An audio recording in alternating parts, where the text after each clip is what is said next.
Apakah kamu menganggap diri kamu seorang pemalu? Apakah kamu nggak nyaman kalau ketemu sama orang baru? Apakah kamu grogi duluan sebelum ketemu HRD? Video ini dibikin khusus buat kamu.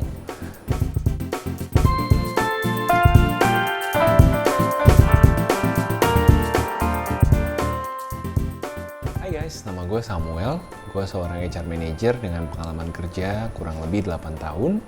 Channel ini gue bikin untuk sharing tips-tips dan pemikiran gue tentang HRD, perjalanan karir, dan tips-tips on adulting dengan bahasa yang sederhana.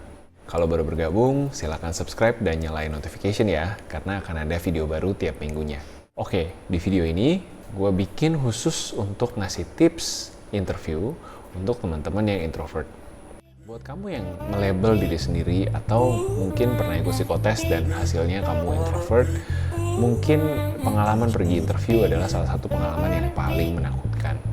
Kamu harus ketemu dengan satu, bahkan mungkin lebih dari satu orang yang sama sekali kamu gak kenal, berusaha meyakinkan mereka bahwa kamu adalah kandidat terbaik untuk kerjaan ini. Memang gak gampang untuk mempersiapkan diri, tapi di video ini gue mau coba kasih 4 tips personal gue, karena gue pun melabel diri gue sebagai introvert juga, yang teman-teman bisa coba praktekin. Mudah-mudahan bisa ngebantu kita-kita ini yang introvert untuk perform lebih baik di interview selanjutnya. Yang pertama, riset tentang perusahaan dan orang-orang yang ada di dalamnya. Rata-rata perusahaan pasti punya laporan keuangan. Apalagi kalau perusahaan terbuka atau perusahaan penanaman modal asing. Teman-teman tinggal buka website perusahaannya, terus pilih biasanya di bagian press release, lalu download laporan perusahaannya dan teman-teman bisa baca-baca. Kalau belum bisa baca neraca keuangannya, minimal teman-teman bisa tahu profil direkturnya seperti apa, profil perusahaannya seperti apa, bergerak di bidang apa, dan informasi-informasi dasar lainnya yang teman-teman bisa dapetin secara gratis langsung dari website resmi perusahaannya. Orang-orangnya gimana? Usahakan teman-teman bertanya ke rekruter, HRD, atau headhunter, atau siapapun orangnya yang menghubungi teman-teman pertama kali. Pertanyaannya, siapa saja yang nanti akan menginterview saya? Udah umum kok, bahkan HRD-HRD sekarang biasanya akan langsung memberikan nama lengkap, jabatannya, bahkan halaman LinkedIn-nya. Kalaupun nggak dikasih, ya udah nggak apa-apa. Dari nama yang dikasih, coba teman-teman masuk ke LinkedIn dan coba search nama bapak atau ibu tersebut. Biasanya pasti ketemu. Rata-rata sudah hampir semua orang profesional di seluruh dunia punya LinkedIn. Nah, dari sini teman-teman bisa cari tahu. Pertama-tama, bapak ibu beliau tersebut sekolahnya dulu di mana. Siapa tahu satu sekolah. Kalau udah satu sekolah, kan gampang membangun obrolannya. Bisa cerita tentang basa-basinya, nanti bisa tentang tempat nongkrong yang disukai di sekolah, dosen yang siapa tahu pernah ngajar kamu juga, himpunan yang pernah mungkin bapak ibunya ikuti. Dari situ teman-teman bisa ngumpulin bahan obrolan. Selain sekolah apalagi, teman-teman bisa cek track record pekerjaan bapak ibu tersebut. Teman-teman bisa tahu sebelum beliau bekerja menjabat posisi X di perusahaan yang sekarang, sebelumnya bekerja di mana? Sebelumnya lagi bekerja di mana? Siapa tahu teman-teman punya kenalan di perusahaan itu. Siapa tahu bapak atau ibu atau saudara teman-teman bekerja di perusahaan itu. Teman-teman tahu-tahu sedikit tentang industrinya. Oh, kerja di tambang sebelumnya. Oh, kerja di telco sebelumnya. Oh, orang bank sebelumnya. Di bank mana sebelumnya? Oh, kenal dengan bapak ini enggak? Kenal dengan bapak itu enggak? Itu juga bisa jadi bahan ice breaking alias basa-basi untuk mencairkan suasana sebelum interview. Jadi poinnya, dengan kamu riset dan semakin banyak tahu tentang perusahaan dan orang-orang yang akan interview kamu sendiri pun pasti akan merasa lebih nyaman karena kamu dapat memvisualisasikan suasana interview tersebut.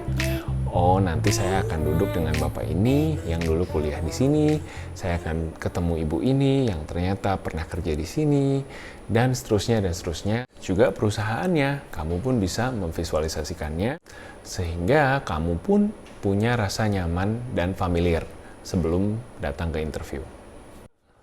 Tips yang kedua adalah banyak-banyak latihan di rumah. Yang pertama, kamu harus tahu dulu cara interview yang benar. Cara menjawab pertanyaan interview yang benar dan paling umum adalah dengan teknik STAR. Situation, Task, Action, and Result. Video lengkapnya akan gue taruh di YouTube card di atas. Teman-teman bisa langsung cek untuk nonton lebih lengkapnya di sana gue jelasin.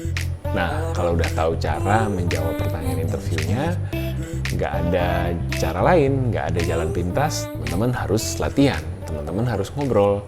Latihan interview sama pacar, latihan interview sama kakak, adik yang ada di rumah. Mungkin bisa minta tolong orang tua, tante, om yang ada di rumah untuk bantu. Siapa tahu ada tantenya yang orang HRD juga. Bisa juga tanya-tanya, ngobrol, minta tolong di interview, layaknya interview beneran dengan HRD. Sampai kapan latihan? Kuncinya adalah sampai teman-teman bisa hafal dan bosen dengan jawaban teman-teman. Nah, di titik itulah teman-teman harusnya sudah oke dan siap untuk maju ke interview. Yang ketiga adalah mindset. Interview adalah ngobrol, bukan interogasi. Kalau teman-teman geser pemikirannya, sudut pandangnya dari interogasi ke ngobrol, teman-teman harus ingat bahwa biasanya orang yang paling enak diajak ngobrol adalah orang introvert, bener nggak? Orang yang teman-teman pasti cari kalau lagi pengen curhat, kalau lagi pengen didengerin, kalau lagi pengen hati ke hati, satu lawan satu ngobrol yang dalam, yang meaningful. Biasanya teman-teman cari teman-teman yang introvert, karena introvert adalah pendengar yang baik. Nah, gunakan sisi positif kepribadian teman-teman ini di dalam interview. Jadilah seorang teman ngobrol yang enak. Biasanya introvert itu humble. Biasanya ngobrol sama orang yang introvert itu menyenangkan karena orangnya tenang, karena orangnya banyak mendengar, tidak suka menyela, memberikan perhatian yang full, eye contact-nya penuh, perhatiannya penuh. Pastikan hal-hal ini juga teman-teman bawa ke dalam interview. Pada saat rekruter lagi menjelaskan tentang perusahaan, pada saat usernya lagi cerita tentang departemennya, kalian dengarkan yang baik dan berikan juga pertanyaan-pertanyaan yang nyambung sama percakapannya sehingga percakapan tadi bisa mengalir dengan enak. Tanpa kita sadari, sebenarnya terkadang lebih penting mendengarkan loh daripada banyak ngomong.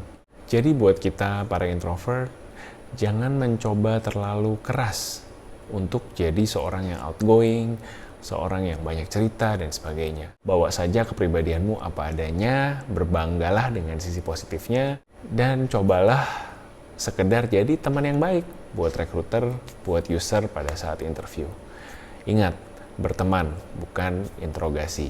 Yang keempat, gue mau bagiin satu mindset lagi, yaitu akan selalu ada perusahaan selanjutnya. Kalau teman-teman gak berhasil di perusahaan ini, sekeren apapun perusahaannya, sengarep apapun teman-teman sama perusahaannya, ingat, teman-teman bukan manusia gagal.